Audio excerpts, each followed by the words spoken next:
Cedar Fair, like any other amusement park chain, add big new roller coasters to their parks in order to attract visitors from all over the world. Between Cedar Fair's 11 parks across the continent, some can expect a substantial coaster addition once every few years, while others may not see something like that for well over a decade. Though we have seen a recent shift in Cedar Fair paying more attention to their smaller parks, I still think this is generally true. It all comes down to what parks are the most profitable and the potential number of guests they can attract. Nevertheless, I want to put timelines aside and talk about what the next major roller coaster will be for each of Cedar Fair's amusement parks.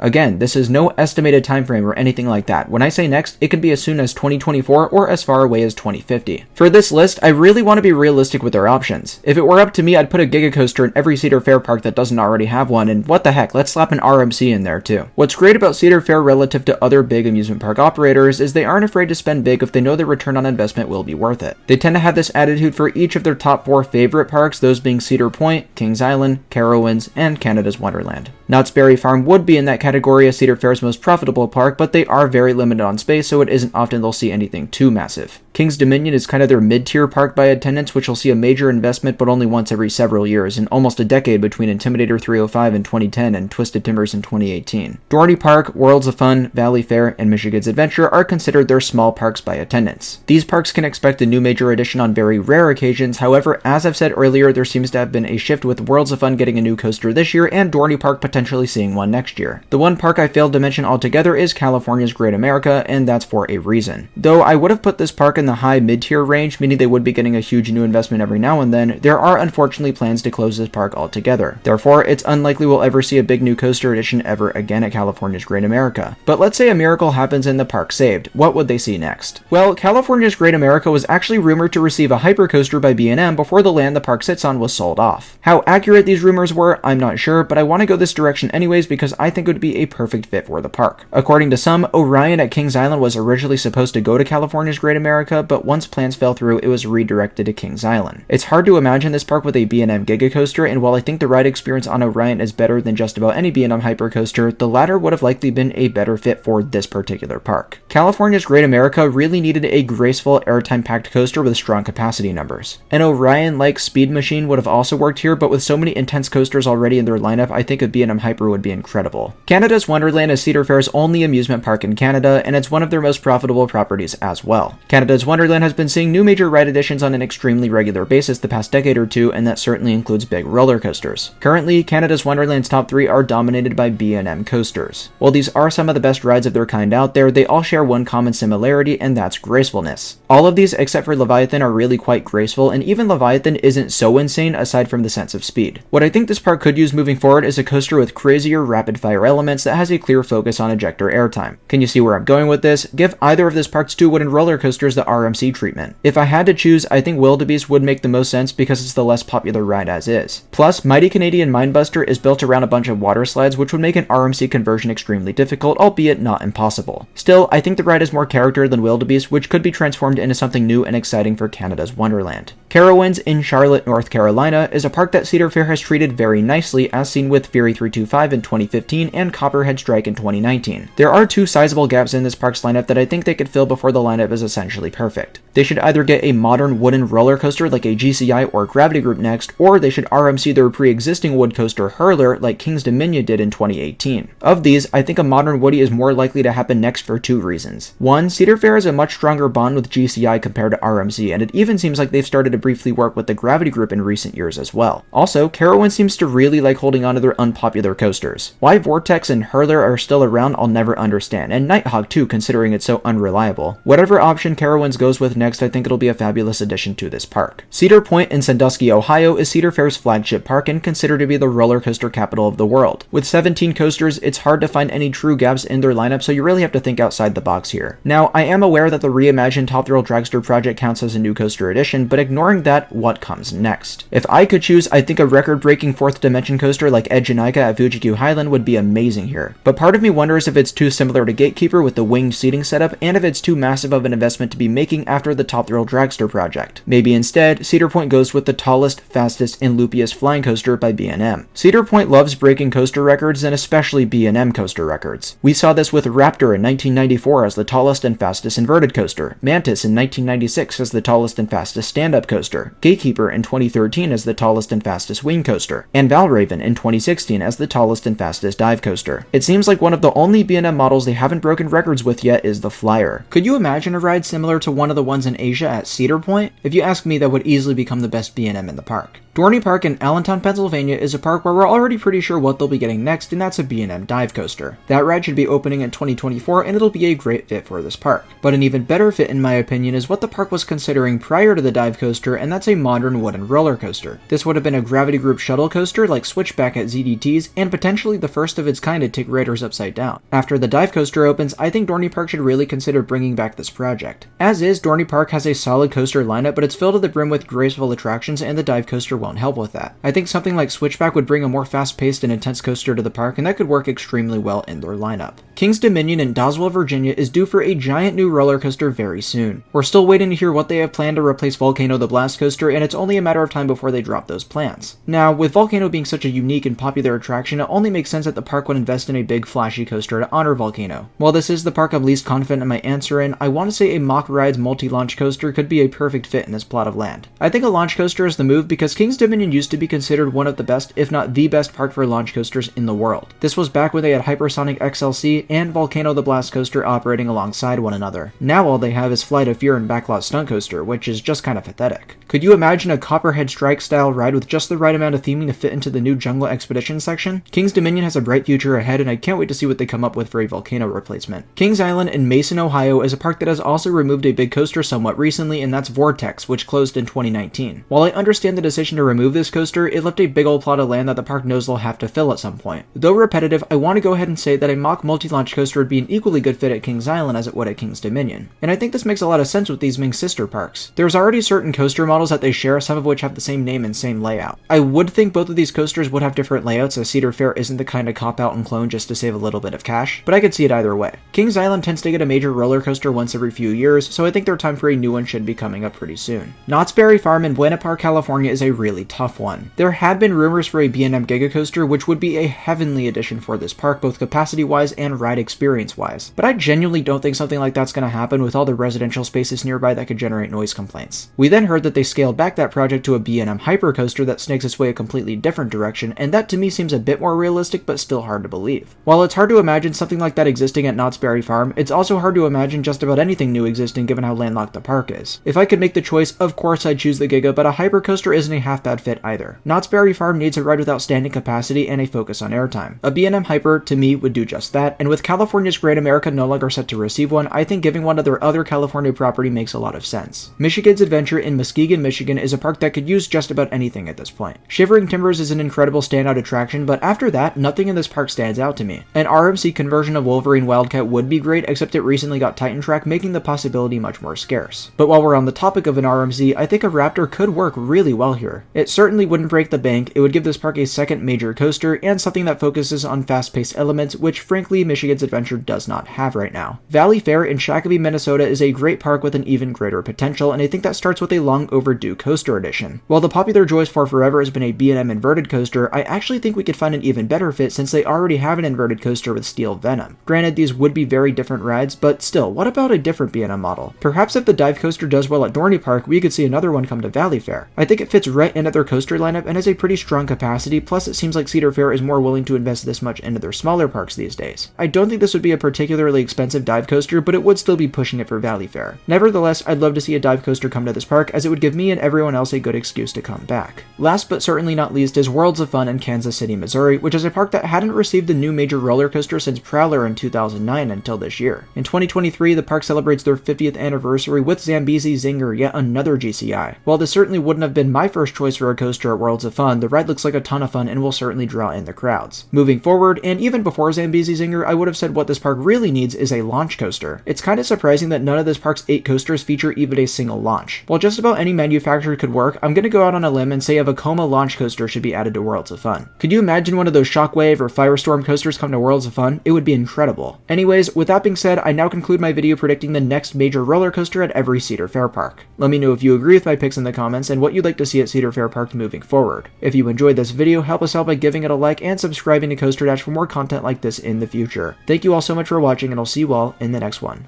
Bye guys.